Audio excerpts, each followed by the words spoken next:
regulation after regulation. I think there are outdated regulations that need to be changed. 185,000 pages. Without public accountability and transparency, there will be no public support. Is this really the best we can do? If there's a regulation that doesn't make any sense, why do you keep it? Do you know who wrote the regulatory laws you must comply with? Welcome to the Regulatory Transparency Project's 4th Branch podcast series. All expressions of opinion are those of the speaker.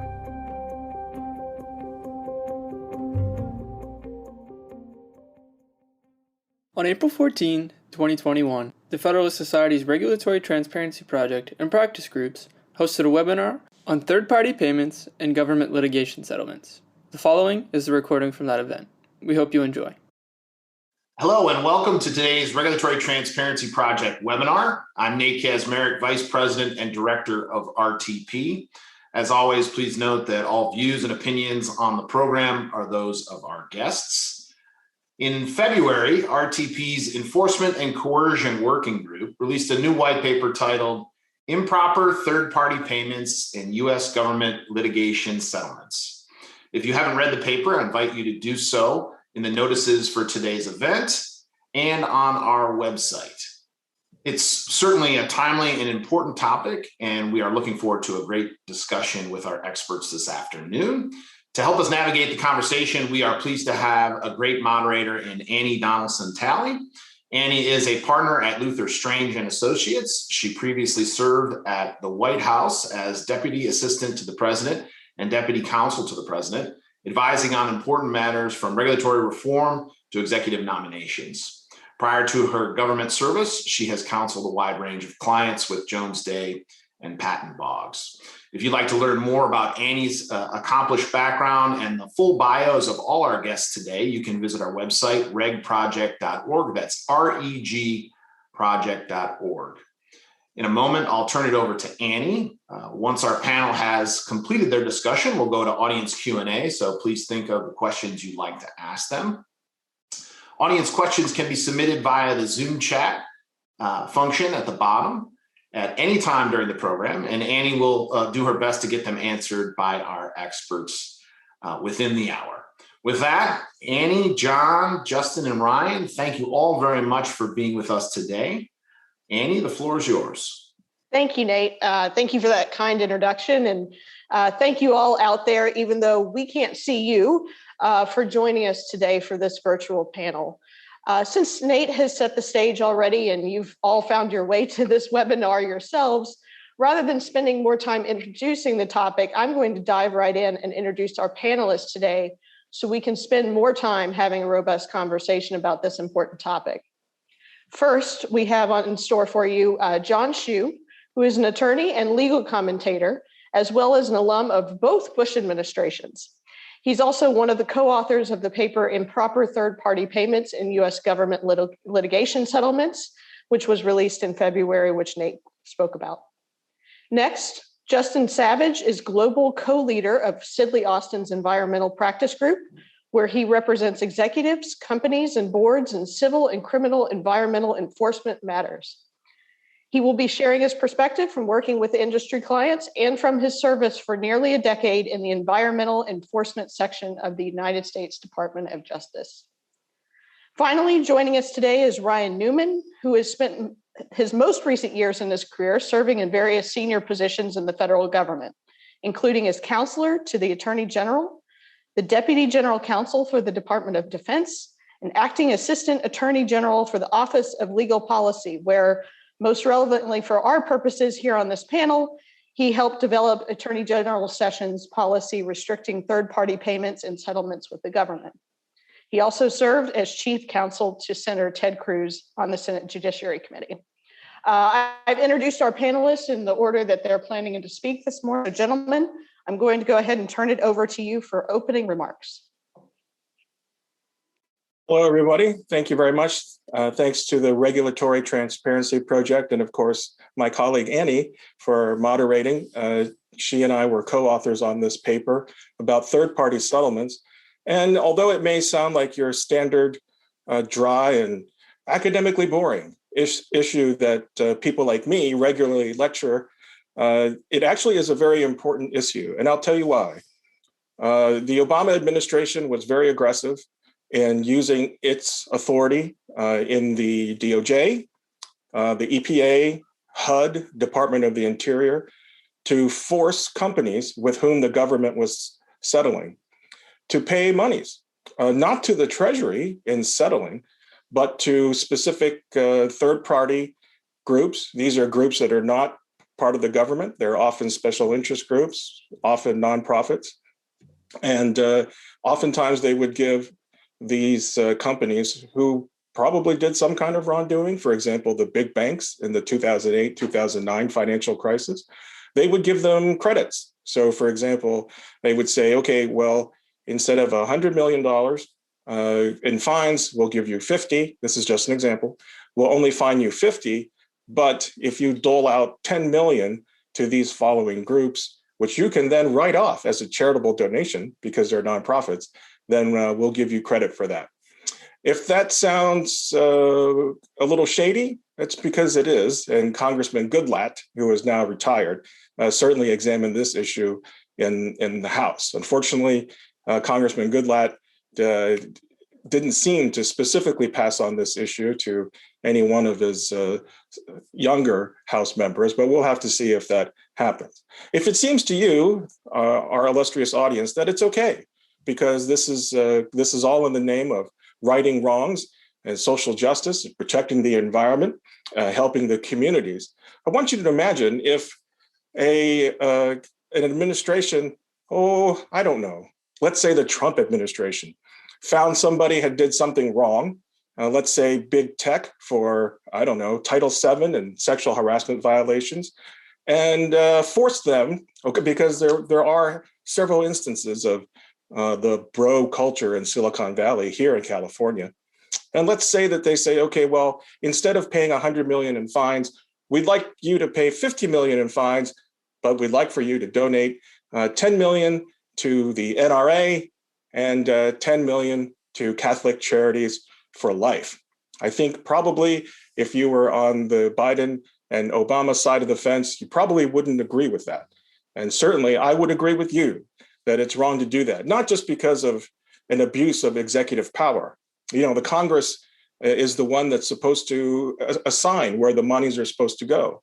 In fact, in the 2011 budget, Congress specifically stripped out HUD and interior funding to groups like La Raza and the environmental groups because they didn't feel that it should be the public fisc that are funding these organizations.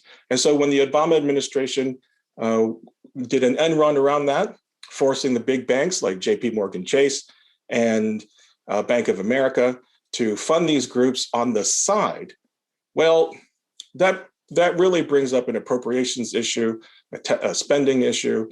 And also for those of you who are real lawyers, the Miscellaneous Receipts Act, my goodness. When I mention that to my students, they're like, what is that? All receipts are sent to us electronically now. It's not that kind of receipt. Really, any kind of monies that the government gets, whether it's, I don't know, let's say Jeff Bezos decides, I really am a bad person. I don't donate enough to charities. I'm worth $150 billion dollars. I'm going to give 100 billion of it to the United States Treasury because I'm going to rough it and live only on 50 billion. Well, okay, then the government has to account for that money. They just can't take the money and spend it willy-nilly from the Treasury. Only the Congress can appropriate money, and that's the way that it should be. And unfortunately, these kinds of third-party settlements go around that. So I hope that you'll find this important because it is. And if you think that, well, the Obama administration is over, these kinds of things aren't happening anymore because General Sessions in 2017 issued a memo saying that these payments will no longer happen. It made its way into the CFR, and woohoo, that's it. I would say no. The Biden administration is now in. Many of the same people are back. And as a matter of fact, on January 20th, one of the executive orders says that all agency heads, it's disguised under the Protect the Environment title, but it says all agency heads are to review all of these executive orders from January 20th, 2017. And one of them specifically says in the Justice Departments that the Attorney General, presumably Judge Garland, must review all provisions in settlement agreements directing or providing for a payment or loan to a non-governmental person or entity that is not a party to the dispute, meaning exactly these third-party settlements that we're talking about. So, and my friends Ryan Newman and Justin Savage will cover more of this in more detail, but thank you for being here, and please do read the paper, and please do join us in trying to fight for some transparency in the executive branch for any administration and all administrations. Thank you so much, John. I'm going to turn it over to Justin as our next panelist with opening comments. Thanks, Annie, and thanks, John. And Ryan and the rest of the panel. I enjoyed reading the paper and appreciate the opportunity to be here today and talk about what I view as an important issue. Let me just give a little bit more about my background. I'm a defense lawyer, and about 15 years of my career, I've been a defense lawyer, and for about 10 years at the Justice Department. So I've seen these third-party settlements primarily from an environmental settlement perspective from both sides of the table. And I hope today I can offer you some perspective that may be helpful in aligning on some ways we can address what I think everyone shares as a concern. When you have large amounts of funds, whether they're from the federal government, the state government, or private party, there's a potential for abuse. So the question we have to ask is, how do we ensure against waste, fraud, and abuse of taxpayer dollars, at least for me? And let me just share some thoughts or perspectives on it. I think if you read this excellent paper that John and others wrote, it acknowledges that they have concerns, but it says further research is needed to identify the details of politically motivated third-party settlements. When you read the paper, it has some publications I enjoy reading in my personal time, like the National Review, enjoy some of the columnists and Forbes, but it doesn't really dig into the details of these settlements. And so as a lawyer who practices and represents companies and executives and boards, I think one thing that this project should consider is maybe some further digging into court dockets via PACER, maybe some Freedom of Information Act requests into settlements to see how is this actually playing out at a more detailed or granular level instead of the high level, I'll call it theatrical concerns that maybe have been expressed. But I think it is an important issue and one you need to look at. I will just say, as someone who's done this in the real world for decades, that I have not seen these instances where people have abused settlements for politically motivated purposes. Have I seen people try? Absolutely. I mean, I was at the Justice Department and people would call and say, I'd really like to get this set of funding or this or that. My answer was always no. And I want to talk to you today about some of the ways the Justice Department controls that and some other things they might be able to do. But I don't see this as a significant concern. This seems more like a solution in search of a problem. And it's just speaking for the business community, which is always dangerous. I have my own clients. These types of settlements are seen as better than a fine or a penalty. They benefit the community generally. And then I think the government, particularly in the environmental sector, sees this as a way to address some harm that may have occurred due to an alleged violation. So it's one of those rare things where if you got business folks together and the government together, at least in the environmental context, I think there's some support behind this. And I think historically, I just have not seen these kinds of abuses or concerns. And I guess my theme would be, as we think about this, let's have a scalpel, not a butcher knife. There's a couple things to keep in mind. When you have a settlement with the United States that requires a third-party payment or gives the option of a third-party payment, it's generally going to be done pursuant to a consent decree. Those consent decrees invoke Article 3 powers of judges. And so there's some level of fairness review, whether in a fairness hearing or a review on the papers. And the standard judges employ is whether the settlement is fair, reasonable, in the public interest, and furthers the objectives of the statute. In the environmental context, and I think in other contexts, there's opportunities to participate. The Department of Justice has regulations on filing comments in some of these settlements. If a party's very concerned, they could try to intervene and share some thoughts that way. But there is a level of judicial scrutiny to this area. It's not as if people can just run wild in it because judges are looking over their shoulder, or they should be. I think that the second point is institutionally, at least with respect to environmental settlements, there are additional requirements in these settlements that address some of these concerns. And I'll give you a few examples. So environmental settlements, and I think I did the last settlement of a supplemental environmental project, which is one of these third-party payment options before the Environment Division cut them off last year. But to give you some examples, these settlements typically say that the money, it says a couple things. One, the defendant has the obligation. So if a company settles or an individual, they have to take an obligation, but instead of doing it, they can pay a third party. And an example would be a lead paint remediation settlement. So we've got a lot of impoverished homes near a site where there's been an alleged environmental violation for air quality or other things.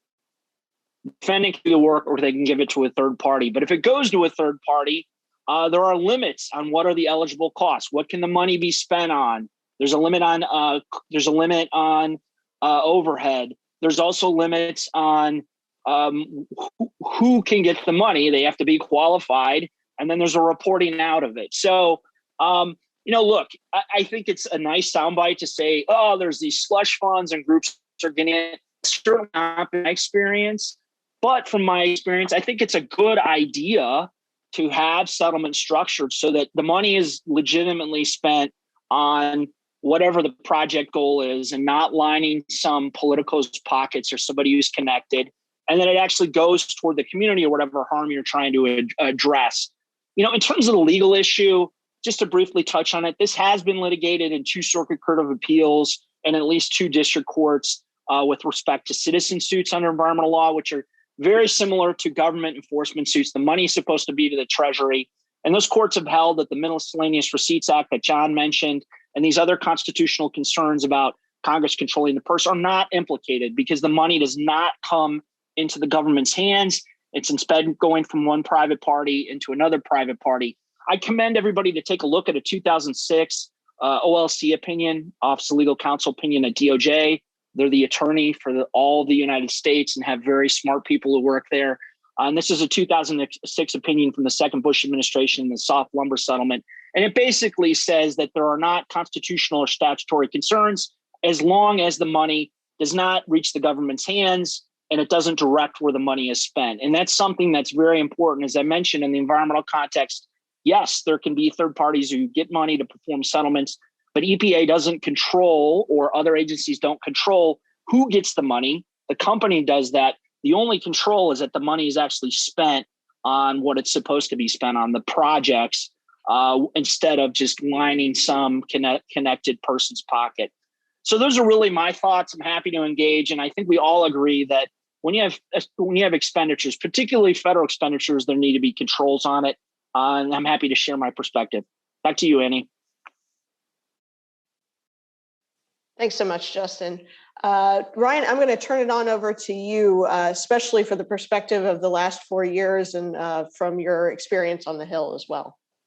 Great. Thanks, Annie, and thanks, John and Justin. It's great to join with you on this webinar. I'd like to focus my comments really on the various efforts that have been undertaken over the years to try to restrict, limit, or address what is increasingly being seen as a problematic practice. And I might have a little bit of a unique perspective here because this really picked up some steam in the 114th Congress. And at the time I was on the Hill working for Senator Cruz as his chief counsel.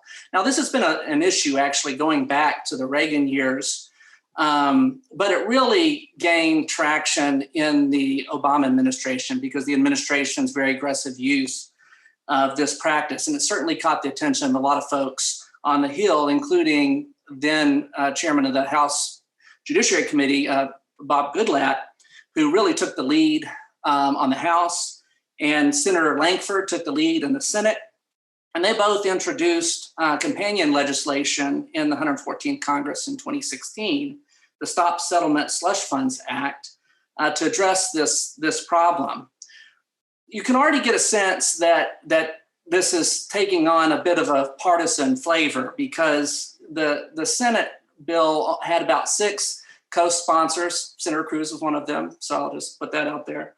but no Democrats. And then the House bill had 32 co-sponsors.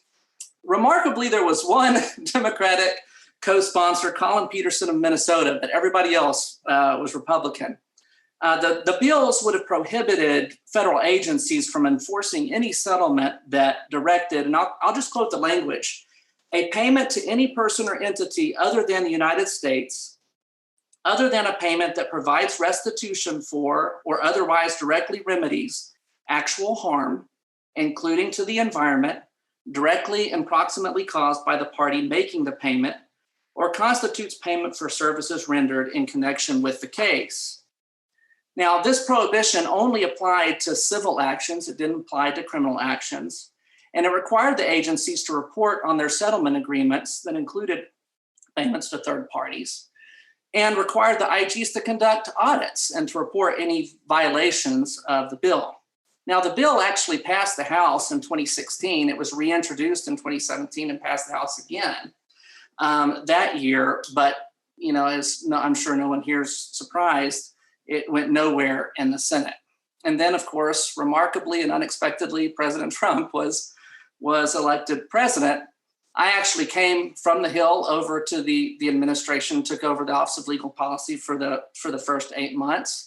And having some awareness of this issue, we got the ball rolling in what eventually became the Sessions memo, Prohibition on Settlement Payments to Third Parties, which was issued on June 5th in 2017. That memo largely tracked the legislation that had been introduced in Congress. It prohibited DOJ attorneys from entering into any agreement on behalf of the United States in settlement of federal claims or charges, including agreements settling civil litigation, accepting plea agreements, or deferring or declining prosecution in a criminal matter that directs or provides for a payment or loan to any non-governmental person or entity that is not a party to the dispute.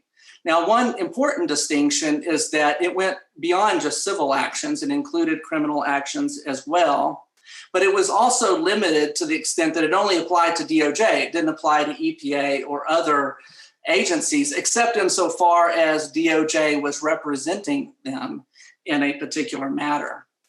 And the prohibition had three important exceptions. One is that the payments, it was acceptable if the payments provided restitution to a victim or otherwise directly remedied the harm that is sought to be redressed. That's one exception. Second exception was payments for legal services or other professional services. So the idea there was to get at monitors, outside monitors. And then, of course, the third exception are payments that are expressly authorized by statute. Now, ENRD actually followed up in January 2018 with further guidance to really sort of clarify what it means to directly remedy the harm. And so they provide a little bit more content to the policy. And over the years, actually, ENRD subsequently issued further guidance, broadening the policy in a lot of ways, including an outright prohibition, at least for the most part, on supplemental environmental projects. And then in December of just last year, in the waning weeks of the Trump administration, DOJ issued a final rule in the Federal Register, prohibition on settlement payments to non-governmental third parties, which basically memorializes and implements the principles in Attorney General Sessions' memo. But what caught my attention there was that, unlike the AG's memo, the final rule specifically pointed out the Miscellaneous Receipts Act problem. So it came out right away and sort of laid down the marker that DOJ would regard compelled donations to constitute constructive receipt for purposes of the Miscellaneous Receipts Act. It also tweaked the exceptions a little bit. So for instance, one exception became, a payment of restitution or compensation to victims, but specifically excluded supplemental environmental projects. It did away with the direct harm or direct remedy language. It also specified that payments to trusted third parties to facilitate the repatriation and use of funds to directly benefit those harmed by foreign corruption, that was allowable. And then it kept the exceptions for legal and other professional services, as well as payments that are expressly authorized by statute. Now, the policy was really aimed at addressing, three concerns. One, of course, is the constitutional concerns that John has already alluded to. The problem that, these monies are in satisfaction of federal claims, and therefore they really are, at the end of the day, public monies and shouldn't be expended except pursuant to appropriation. But even setting aside the appropriation clause problem, I think there's also the problem of just the executive branch going around pursuing remedies and relief that's nowhere authorized by statute, or would certainly go beyond what we would traditionally regard as, maybe an inherent executive power, something along the lines of, the executive branch is going to enforce federal law to, deter or punish wrongdoing, to compensate the victim, or to otherwise redress the harm. But to the extent that the executive branch is actually pursuing policy objectives that are beyond that, that are broader than that, we're in the realm now, not of executing the law, but of just outright policy making. And so in that sense, you could sort of view this as just ultra vires executive branch action. Then, of course, there are the statutory concerns, the Miscellaneous Receipts Act. But I have to say, what was really motivating us at the time was just our policy concerns with this practice. There's utter lack of transparency. I mean, the average citizen would be hard-pressed to figure out where the money is going and how exactly the money is being used. And that sort of leads to the second problem, which is just the appearance of corruption. I mean, even if the government's doing everything just right, it still lends an appearance of corruption, because a lot of this money is going to groups that are perceived by the public as politically and ideologically aligned with the administration, and that's just not good government. There's also the problem of this practice completely circumvents how the government normally manages its money. And, there are tons of grant programs out there, but they're all governed by procedures and rules that ensure that the money's being used and expended and allocated in an even-handed way and consistent with what Congress requires. And then, the third sort of policy concern, at least from my perspective, and I'll be a little provocative here, I guess, is on one hand, it looks kind of like a shakedown, right? I mean, we've got the government really wants to settle.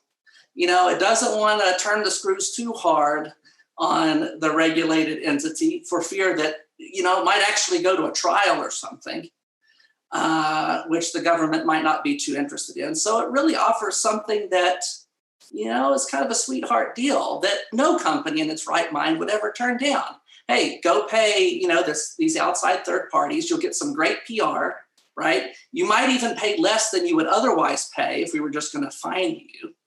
And you might even get some tax benefits from doing it that you wouldn't otherwise get with a fine, right? But then on the other hand, if these companies really were doing what the government's alleging, right, then this amounts to kind of weak, lax enforcement for all the reasons I just pointed out. And that's why industry loves, look, industry doesn't like to part with, any money, I'm sure. But when faced with the alternative of, fines, they would much prefer this route, right? They'll pay less, they'll pay to groups, and get some PR benefit out of it.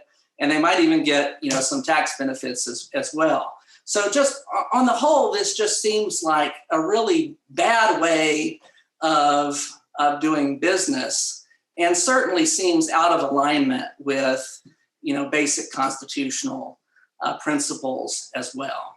And so I think with that, I'll go ahead and stop. Great. Thanks so much, Ryan. And thanks all three of you. I'm going to, before I start moderating this conversation a little bit more, and John, just a heads up, I'm going to turn it back over to you on a couple of issues probably first, especially because you kept your introductory remarks so short. I'm sure you wanted an option to respond to some of this stuff. But I also go ahead and encourage all of you in the audience to please start submitting your questions via the chat function while we continue our conversation here. I may look like I'm of the generation that can operate Zoom second nature, but I would appreciate it if everybody gets their chats in early so I can parse through them and make sure that we have time to address your questions. So John, going back to you, I know both Justin and Ryan mentioned a couple of things about restitution and transparency. I thought maybe you wanted to supplement your initial remarks to talk about how this might be different than restitution on the first hand, and then on the second hand, any attempts at getting information that you may want to share so that we understand how transparent or non-transparent. Since I'm a co-author of the paper, I think you know where I stand on this, but I'll try to keep it even-handed for you. So I'll turn it back over to you for a couple of minutes for a quick rebuttal. Thank you very much. Thanks to Ryan and Justin as well. I mean, as an academic, I like to think that everything moves along as smoothly and as appropriately as it should. However, we're dealing with the United States government here. That means nothing moves as smoothly and properly as it should. That's just the way it is. I wish that the private sector attorneys, whether on the defense side or the plaintiff side, I wish they were all as ethical as Justin. And I wish those clients were all as ethical as Justin's. Justin's is one of the attorneys, especially for a big, evil corporate firm. But he's one of those attorneys that does it the right way. Yeah, unfortunately, not everybody is like that. I think, Annie and Ryan, when you bring up the issue of restitution, that's a problem. Because as we know it, and as any textbook will tell you in first year law courses, restitution is making the victim whole. If the United States is the plaintiff, as it is in these cases, then the idea is to make the government, i.e. the people of the United States, whole, forcing a big company, especially a big evil oil company, to give money to the Hug the Tree Foundation. That's a made-up foundation. That is not making the United States whole. It's not making the people whole. And if, let's say, the environmental disaster happened here in my home state of California, we're home to Chevron and all kinds of other big evil energy companies. Well, my goodness, if the event happened here, but the Hug the Tree Foundation is based on K Street. Anyway, so I think that's a problem with the restitution side. You know, we're not really making, and certainly with the big banks, my goodness, they were paying all kinds of community groups that really had nothing to do with the mortgage situation or the mortgage failure. Interestingly enough, one of those groups, the LCCHR, their head was a former AAG, Vanita Gupta, whom President Biden nominated to be the Associate Attorney General. And the Assistant Attorney General at the time, who was managing these third-party settlements, very talented lawyer named Tony West. Tony went on to replace Larry Thompson at Pepsi and is now the general counsel at Uber here in California. And just by chance, solely by chance, Tony West is the brother-in-law of the Vice President of the United States, former Senator Harris. Now, that's just all a coincidence. None of this ever happens on purpose. And so I understand that.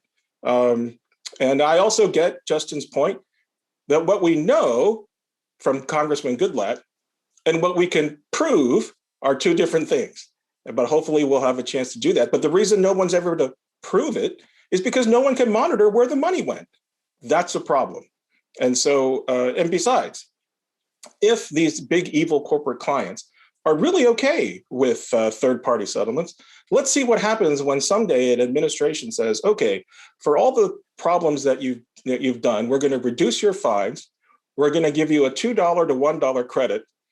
And therefore you can claim that you donated charity, but we want you to donate to the imaginary Make Everybody Show a Driver's License Foundation based in, I don't know, Georgia, Michigan, Pennsylvania, and Wisconsin. Just hypothetically speaking. Let's see how happy the CEOs of Coca-Cola and the CFO of Delta Airlines are willing to pay those kinds of fines or third-party settlements. I mean, it's for community purposes, after all. Justin, your name was invoked. I'll give you the floor if you'd like to respond. In a good way. Well, listen, after that, I expect a invitation to Malibu to hang out. Look, I enjoyed hearing John's talk. I enjoy hearing Ryan's different perspectives. Ryan was a high-level policymaker. John's in academia. But again, these are based on fears, cartoons of how things might work. How do they really work? I think the reality is that most of the projects, and this is my experience in the environmental sector, actually go to address what the government and ultimately a company agrees was a harm from an alleged violation, whether that's providing clean drinking water, cleaning up emissions, doing something for waste, whatever.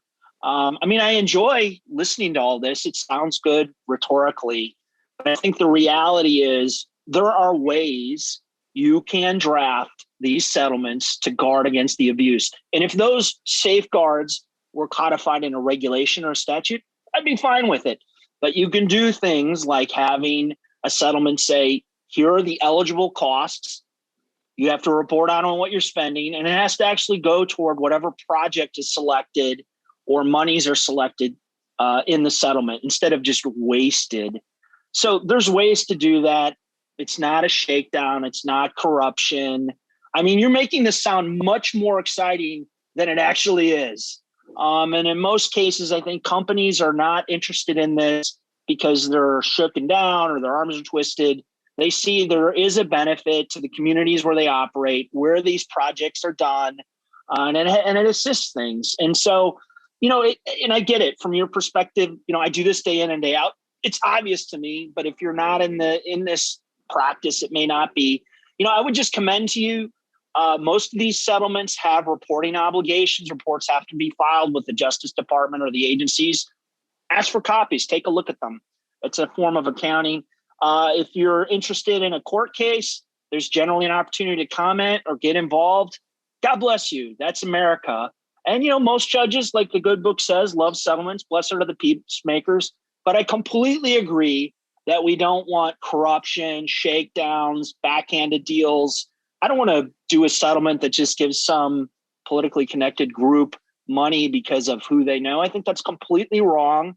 It's not our justice system. And I agree, that kind of thing is corrosive to people's faith in our legal system, which, by the way, having worked in many other countries, is just a treasure. And it's the reason why we are the city on the hill. So yeah, I agree with the concerns. I guess what I'm saying is there are some other measures to get at it other than completely cutting these projects off or, accusing people of corruption or shakedowns.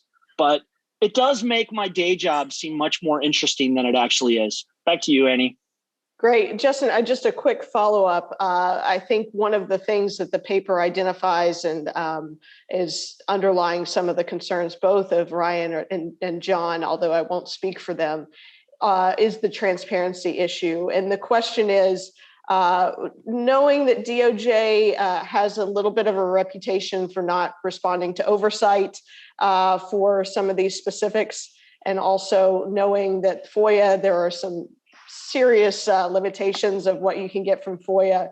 What would be your suggestion on how to, if everything's great, then let's open the kimono and see what's there. What would be your suggestion on how to get about that? Is it through Congress? Is it through the courts? I think it's all the above. So when I was at the Justice Department, I'm old, so I remember Congressman John Dingell, and from Michigan, and used to send the Dingell-grams. And we had someone who left the Justice Department, the Environment Division, and went to work for him. We had a GAO audit of all these kind of third-party payments. That's one way. Having been on the staff then, it's extremely painful. I had to look through a lot of boxes of documents. So I think Congress is certainly oversight. I support that. I don't want people to be wasting this money for political reasons. I think another thing is if you dig in, and I think this report was a great start. If you dig in and look at these settlements, they should have terms that require the defendant to provide information on where the money is going. So I think it's appropriate to ask the Justice Department to provide those. I think it's appropriate to ask a court to provide those. To me, it's good government. Maybe some people think that's an oxymoron. I'm a little optimistic about our country, but those are the things I would do. Is you have recourse to Congress. I've been through one of these audits. You have recourse to the Justice Department or the agencies. And then finally the courts. If you get stifled and they ignore you, I think it's appropriate. You can write a letter to a judge or whatever and just say, I'd like to see how these funds are being spent. And I think the easiest way to get involved is when you've got a settlement. Most of the time, these are proposed settlements or a consent decree. And then there's an opportunity for the public to weigh in through written comments or contacting the court. I mean, look, are companies thrilled or law firms thrilled when people do that? No, because they want to get the deal done.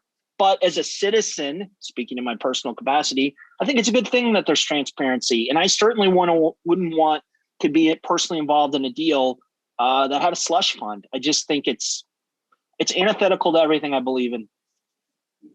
Actually, yes, go ahead, John. And then I've got a relevant question from the audience to follow up on this topic. So go for it, John, and then I'll follow up with you.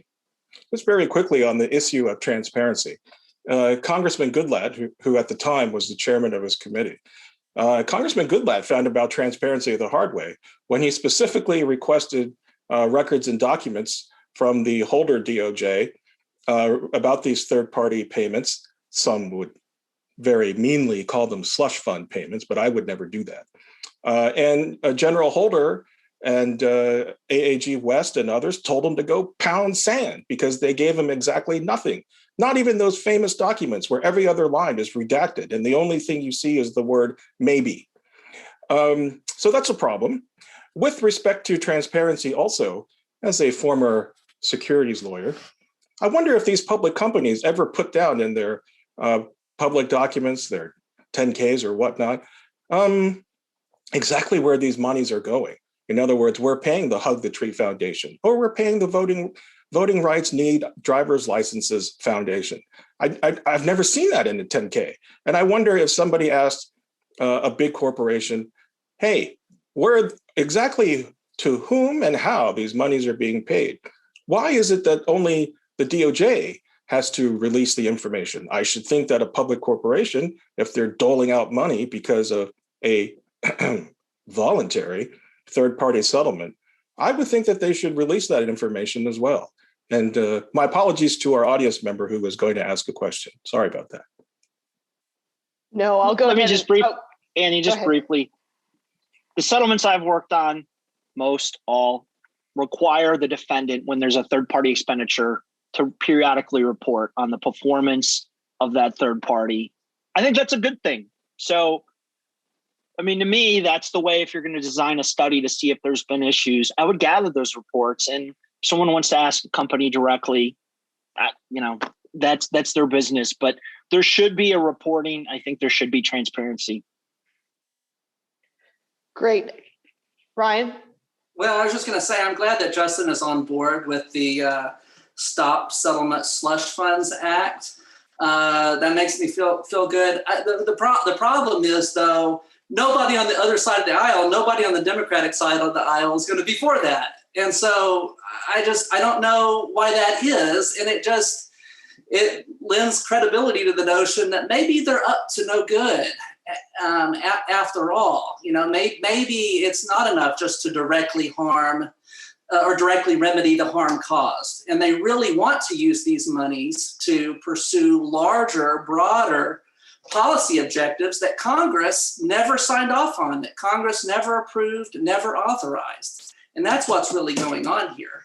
And a good example of that is, some of these settlement agreements that the Obama administration enforced. So for instance, as part of the Dieselgate settlement in 2016, Volkswagen was required to invest $2 billion in zero emission vehicles, charging infrastructure, and in the promotion of zero emission vehicles. I mean, that's not directly remedying any harm. That is pursuing an agenda, right? Or how about in 2016, a cruise line was ordered to pay $7 million to the National Fish and Wildlife Foundation, which was directed, quote, to fund projects and initiatives benefiting the maritime environment and marine and coastal natural resources, end quote, and $3 million to the South Florida National Parks Trust, which was directed to use funds, quote, to promote education, training, public outreach, and resource protection and preservation by funding programs, projects, enforcement efforts, and initiatives benefiting the maritime environment and marine coastal natural resource. I mean, this is so broad. It's hard to know even what this means as a specific matter, but it's obviously going well beyond, right, directly remedying the harm at issue in the enforcement action. All right. It sounds to me like, Justin, you have the endorsement of both John and Ryan, both for a run for Congress and as a virtuous lawyer, both in the public and private sector. So congratulations on that agreement. I am going to break in and make sure that we get to some of these audience questions. They're very good questions. The first question is about the trial lawyers and their relationship to all of this. And the question suggests that the trial bar is very enthusiastic about the return of these slush funds and might be an expansion of what they saw in the Obama administration. So, for example, forcing a company to give funds to a public interest group that are allies of trial lawyers. So the question with that setup is, who has standing to sue to stop such abuse? What would that lawsuit look like? How do you see that shaking down? And I will turn it over to whoever wants to jump in first. I think it depends on who is doing the suing. So, for example, a defendant corporation, it would certainly have standing to sue if it felt like it was being unduly pressured to give money to a third party that it didn't want to. The other, I believe, because of the Miscellaneous Receipts Act, the structural problems of the spending power and the appropriations power, and even because of the Anti-Deficiency Act, I think that the Congress would have the standing to sue. I think it's highly unlikely that with this speaker that would ever happen. But I think your questioner is right with respect to the trial bar and these third-party groups, because from my experience in all of these third-party settlements that I've seen, as Ryan was mentioning about very broad language, it certainly would include attorney's fees. Sometimes these settlements actually do include attorney's fees, and they're not limited to the attorneys who might work specifically for the Hug the Tree Foundation. It's a very broad thing. It could be any attorney who's remotely affiliated, and that's a problem. And also, almost all of these settlements are going towards left-wing affiliated groups. No, that's not a political judgment, but that does raise some suspicion. If third-party settlements were so great, there should be some kind of balance, some kind of equal distribution of monies, which we don't see. And so but with respect to the standing, that's always, I think if an individual citizen tried to sue, I don't think that suit would go very far. We don't have taxpayer standing, we don't have citizen standing.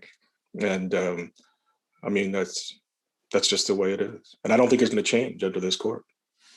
And I'll just add to that with respect to either house of Congress. If either house flips in the next election and the Biden administration picks up the same way that the Obama administration did and aggressively pursues this practice, then, I definitely think you could see one of the houses as an institution, right? Not individual senators or individual House members, but a House as a body, as an institution, could perhaps bring a lawsuit and would be able to rely on recent precedent out of the DC Circuit on this issue that arises from, litigation over Trump's border wall. On this point, where the DC Circuit just signed off on or green lighted the House legislative standing to bring suit to vindicate, its appropriations authority. All right, Amy, may I briefly respond? I was going to say I saw you on mute, so please go ahead. I appreciate the thoughtful comments from Ryan and from John. As for Ryan's point, well, what about the VW or these other settlement goes beyond? I know for a fact VW, that was challenged and the challenge lost. So we have courts in our country to settle these kinds of disputes. The challenge did not work. The judge, I think, thought the settlement was fair, reasonable, in the public interest, further the objectives of the statute. So there is law around this. It's not some political hack just running around deciding this. I have not seen a trial bar settlement. If there are slush funds and settlements for trial bar, maybe I'll switch sides, but I just haven't seen it. And again, there are checks within the judiciary, and at least in the environmental side, they're very picky about these settlements. And there are terms that require reporting, require it actually be spent. So I'd be shocked. And, to me, look, maybe I'm old school Republican. I don't think environmental protection is partisan. It's one of the great things about our country, and having traveled around a lot in the world, I'm really proud of what's been done, not only with Richard Nixon starting the EPA, but there's some great things done under our Republican presidents. And so, is there ideological parity in where the money is going? I have no idea. It'd be an interesting thing to look at. I just know on the environmental side, there's a high expectation that whoever gets the money better be able to perform the project, because you got to remember, as a company, if you sign a deal that gives money for a third party to do a project and they don't perform, you're on the hook. You have to submit a sworn certification saying the project will be performed, and there's usually stipulated penalties attached. So in theory, this all sounds good. There's this abuse out there. I commend you for investigating this. In reality, I think most companies are not, or all are not, going to throw the money and then have executives on the hook for submitting a false statement or be subject to penalties because it went into a trust fund. It's just not how the business community would approach this. Great. I'm going to let that lead into another one of the questions from our audience, which is outside of the experience in environmental enforcement and defense. I think some of your points, Justin, that there is redressability in some of these, and you can actually deal with some restitution issues in the environmental space. But outside of that space, where do you see this being used in the next 4 years? Are some of the defenses that Justin has offered of the practice true in other types of settlements? And then the best part of this question is, how do I get my or my group's cause on the list of the third-party payees? But we'll take the rest of the question directly. Ryan or John, do you have any thoughts on where this might be going and how it applies outside of the environmental space? Well, a lot of my experience as a former securities and antitrust practitioner is, the big bank settlements of 2008 and 2009, which are not environmental settlements. And so perhaps those banks are more evil than Justin's clients. But they certainly, the administration, the Obama administration certainly did that. And by saying that, by the way, I was just joking. I didn't mean to imply in any way that Justin's clients are bad or evil in any way, because they're not. They do what they have to do, and if they get caught, they get punished. But the bottom line is that the transparency that Justin talks about, and I think with which everyone agrees, that more transparency in government, the sunlight that the Supreme Court has talked about, is a good thing. The other thing about how do you get a group on the list of third-party payers? From my research and my experience in the government, there's no list per se. As a matter of fact, there were several community groups that, such as Voice, and LCCHR during the big bank fiasco, that they actually actively lobbied Tony West at the Department of Justice, Liz Taylor at the Department of Justice, and Vanita Gupta herself. So that's a problem too, where most people associate lobbying with the Congress, but there's quite a bit of lobbying that goes on in the administration as well.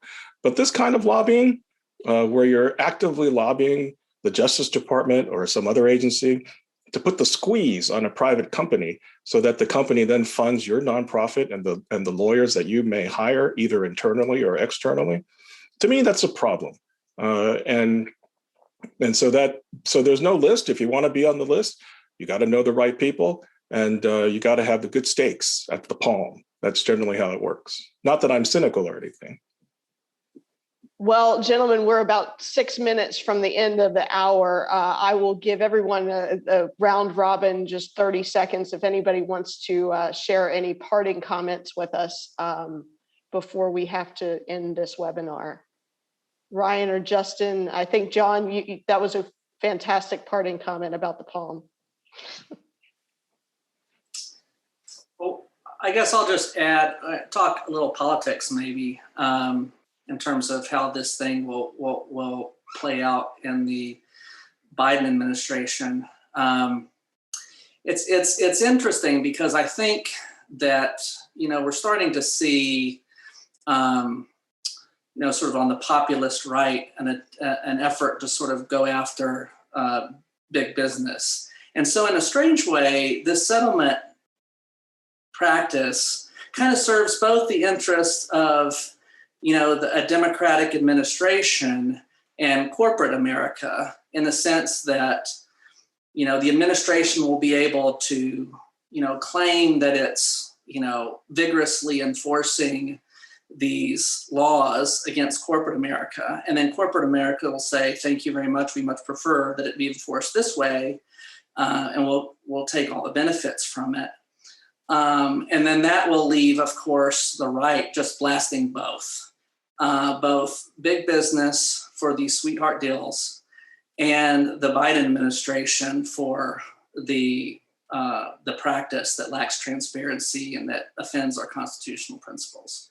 But it's going to be partisan, and I don't expect anything to sort of pass through Congress on this at all. Although it's conceivable, I guess, if Republicans take over both houses, they might be able to throw a rider on must-pass legislation and to try to sneak it through that way. Or if it doesn't look like they could get through something as strong as the Stop Slush Fund, Settlement Slush Funds Act, maybe just a transparency provision. That's not something that prohibits the practice per se, but that just requires more transparency. Maybe that's something that could be slipped through a Congress in the future.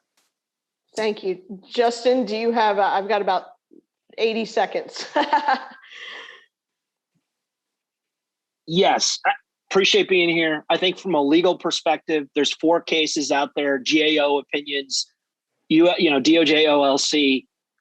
This is not a constitutional issue. I think it's a policy and political question. And for me, we're all aligned on transparency.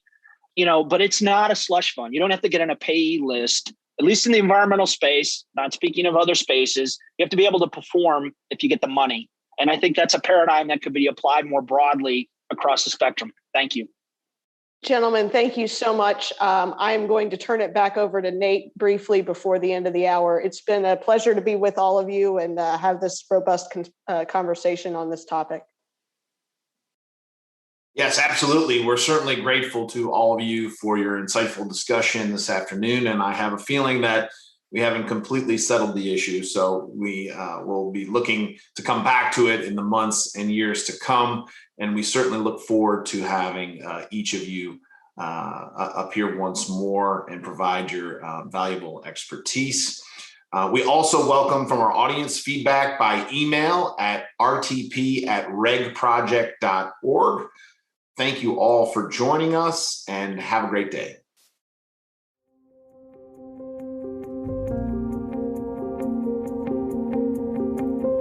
On behalf of the Federalist Society's Regulatory Transparency Project, thanks for tuning in to the Fourth Branch podcast. To catch every new episode when it's released, you can subscribe on Apple Podcasts, Google Play, and Spreaker.